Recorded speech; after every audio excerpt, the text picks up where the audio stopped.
بسم الله الرحمن الرحيم. عن أبي هريرة رضي الله تعالى عنه قال قال رسول الله صلى الله تعالى عليه وسلم في الحديث: ورجل تصدق أخفى حتى لا تعلم شماله ما تنفق يمينه.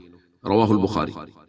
نبی کریم صلی اللہ علیہ وسلم نے ارشاد فرمایا، اور وہ شخص جو صدقہ کرتا ہے اور خفیہ طریقہ سے صدقہ کرتا ہے یہاں تک کہ اس کے بائیں ہاتھ کو پتہ نہیں ہوتا کہ دائیں نے کیا خرچ کیا ہے۔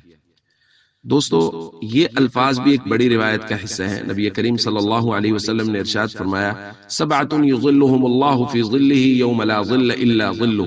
7 قسم کے لوگ وہ ہیں جن کو اللہ تعالیٰ اپنی رحمت کا سایہ نصیب فرمائیں گے جس دن سوائے اللہ کی رحمت کے سائے کے کوئی سایہ نہیں ہوگا، یعنی قیامت کے دن۔ اور ان میں سے ایک قسم، ایک طبقہ وہ ہے جو اللہ کی رضا کے لیے خرچ کرتا ہے، بس اس کو پتا ہے اور اللہ کو پتا ہے کہ اس نے خرچ کر دیا ہے، اور وہ ضرورت مندوں کی ضرورت پوری کر دیتے ہیں۔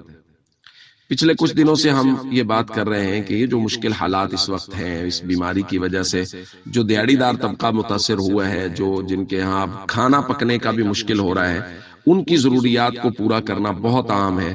اور یہ اللہ رب العزت سے گویا بکنگ کروانے کا وقت ہے کہ ہم ضرورت مندوں کی ضرورت کو پورا کریں، خفیہ طریقے سے کریں، تاکہ قیامت کے دن اللہ تعالیٰ اپنی رحمت کا سایہ نصیب فرمائے۔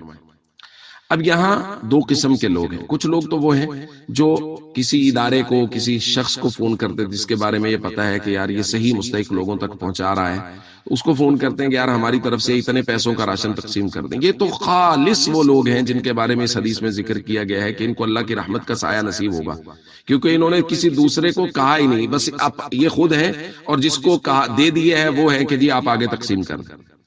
اور دوسرا وہ لوگ ہیں جو ادارے چلا رہے ہیں، این جی اوز چلا رہے ہیں، یا کچھ افراد ہیں جو اپنے طور پہ لوگ ان کو دے رہے ہیں اور وہ آگے ضرورت مندوں تک پہنچا رہے ہیں، تو وہ تصاویر وغیرہ بناتے ہیں۔ تو میری یہاں درخواست یہ ہے کہ کبھی بھی راشن تقسیم کرتے ہوئے اس شخص کی تصویر نہ بنائی جائے جس کو راشن دیا جا رہا ہے، اس کی عزت نفس مجروح ہوتی ہے بیچارے۔ ہاں، آپ کو عین الیقین کا درجہ دینا ہے اگر بھیجنے والوں کے لیے، تو آپ اس راشن کی تصویر بنائیے جو آیا ہے، یا جب پیک ہو رہا ہے اس کی تصویر بنائیے، تو آپ تصاویر ان کو بھیج دیجئے۔ یہ بھی ایک ضرورت ہے وقت کی کہ لوگوں کو پتا تو چلے کہ فلاں لوگ بھی خرچ کر رہے ہیں، تو یہ ٹھیک ہے، لیکن دیتے وقت اس بات کی کوشش کریں کہ تصویر نہ بنائیں تاکہ جس کو دیا جا رہا ہے اس کی عزت نفس مجروح نہ ہو۔ السلام علیکم ورحمۃ اللہ وبرکاتہ۔